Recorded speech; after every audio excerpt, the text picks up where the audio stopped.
महाभारत के युद्ध के पश्चात जब पांडवों ने हस्तिनापुर का राज्य संभाला, तब महाराज युधिष्ठिर ने एक महान यज्ञ का आयोजन किया। यज्ञ के दौरान महाराज युधिष्ठिर ने गरीबों को बहुत ही उपहार दिए। उन्होंने बहुत दान किया। उस समय जो भी उनके द्वार पर भिक्षा मांगने आया, वह उनके द्वार से खाली नहीं गया। वे उसकी झोली हीरे मोती से भर देते थे। चारों ओर बातें होने लगी कि महाराज युधिष्ठिर कितने बड़े दानी हैं, कितने बड़े महात्मा हैं। सब लोग आपस में कहने लगे कि इससे बड़ा दान हमने पहले कभी भी नहीं देखा और न ही सुना है। लेकिन उसी दौरान वहाँ पर एक नेवला आया, जिसका आधा शरीर सुनहरा था और आधा शरीर भूरे रंग का था।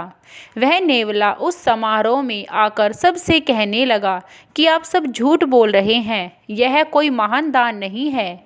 तब वहाँ पर सभी उपस्थित लोग कहने लगे कि तुम यह क्या कह रहे हो। महाराज युधिष्ठिर के द्वार पर जो भी कोई दान मांगने आया है और जिसने जो कुछ भी मांगा है, महाराज ने उसे वही दान में दिया है, तो तुम यह बात कैसे कह सकते हो। इन्होंने अपने द्वार पर आए हुए हर भिक्षुक को संतुष्ट किया है। इससे पहले दान ना तो किसी ने ये किया है, ना ही कोई ऐसा करेगा। परंतु नेवला उनकी बातों से संतुष्ट नहीं हुआ और वह कहने लगा कि एक बार एक बहुत ही छोटा सा गांव था। उस गांव में एक ब्राह्मण अपनी पत्नी, अपने बेटे और उसकी बहू के साथ रहता था। वे बहुत ही गरीब थे।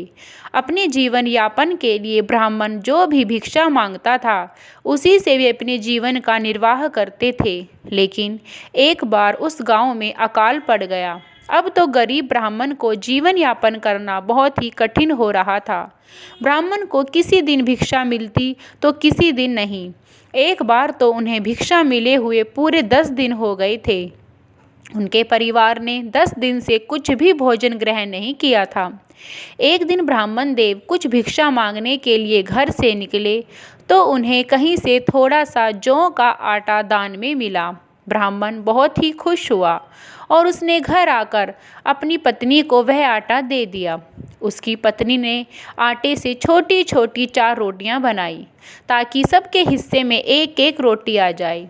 वहीं पर एक कोने में मैं भी बैठा हुआ था और सोच रहा था कि काश मुझे भी कुछ खाने को मिल जाए तो मैं भी अपनी भूख को शांत कर लूं। पर होनी को तो कुछ और ही मंजूर था। जैसे ही परिवार वाले भोजन ग्रहण करने ही वाले थे कि तभी दरवाजे पर दस्तक हुई।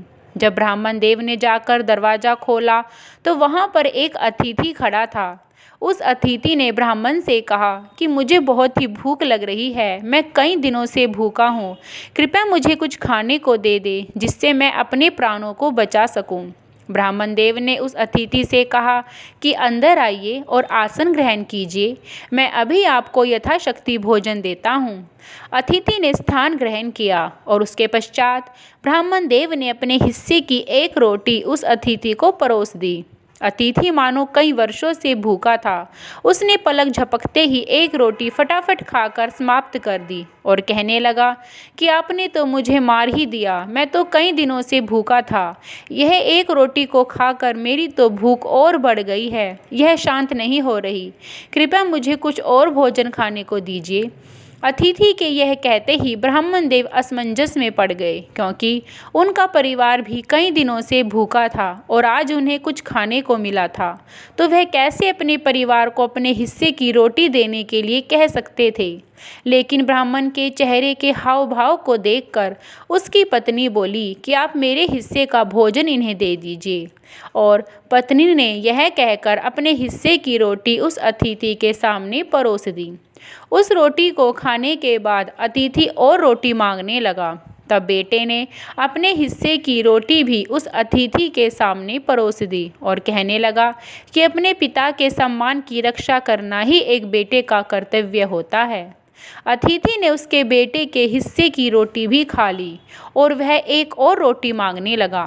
तब उसके बेटे की बहू ने भी अपना हिस्सा उसे दे दिया। अतिथि उस रोटी को खाकर संतुष्ट हो चुका था। वह उसके परिवार को आशीर्वाद देता हुआ वहां से चला गया।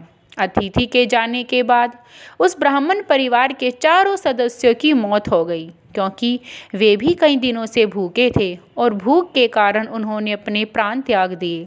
फिर नेवला बोला कि उस अतिथि ने जहाँ पर भोजन ग्रहण किया था वहाँ पर नीचे ज़मीन पर एक छोटा सा झूठा रोटी का टुकड़ा गिरा हुआ था। मैंने जैसे ही उस टुकड़े को खाया तभी उसे खाते ही मेरा आधा शरीर सुनहरा यानी सोने का हो गया, और तभी से मैं इस आधे सुनहरे शरीर के साथ घूम रहा हूँ और उस भोजन की तलाश में हूँ जैसा भोजन मैंने ब्राह्मण देव के घर ग्रहण किया था, ताकि जिसे खाते ही मेरा पूरा शरीर सोने का हो जाए। लेकिन मुझे अभी तक ऐसा भोजन ग्रहण कराने वाला नहीं मिला। जब मैंने महाराज युधिष्ठिर के दान के बारे में सुना तो मैं यहाँ पर आया और यहाँ पर बची झूठन को खाया। तब भी मेरा शरीर ऐसा ही रहा, मेरा शरीर पूरा सुनहरा नहीं हुआ है।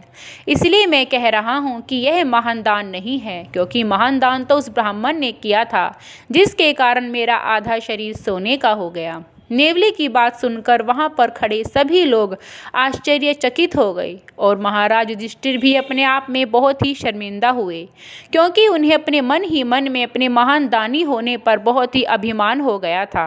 और कृष्ण भगवान ये सब जान चुके थे। यह सब तो भगवान कृष्ण की एक लीला थी और कृष्ण भगवान ने महाराज युधिष्ठिर का अहंकार समाप्त करने के लिए ही ये लीला की थी। इसलिए तो कहा गया है कि अतिथि देवो भव। जय श्री कृष्णा। आपको ये वीडियो पसंद आई हो तो प्लीज़ मेरी वीडियो को लाइक, शेयर और चैनल को सब्सक्राइब करें। धन्यवाद।